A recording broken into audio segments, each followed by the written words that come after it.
кичинекей күнөөлөр. Дайыма аткаруу менен биргеликте ал кичинекей күнөө болуп эсептелбейт дейт. А чоң күнөө. Истигфар айтуу менен чоң күнөө жасап коюп, ошого чын жүрөктөн тооба кылуу менен ал чоң күнөө болуп калып калат. Канча бир инсандар бир чоң күнөөнү аткарып коюшу мүмкүн. Кудай сактасын.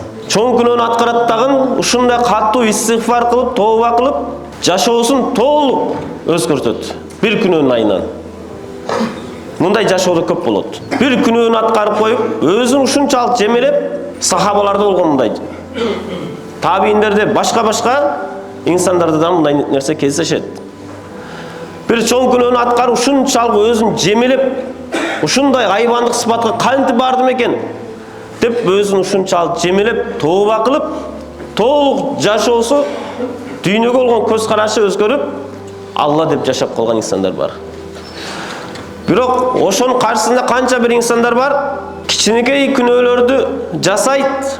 Бул күнөө эч нерсе эмес.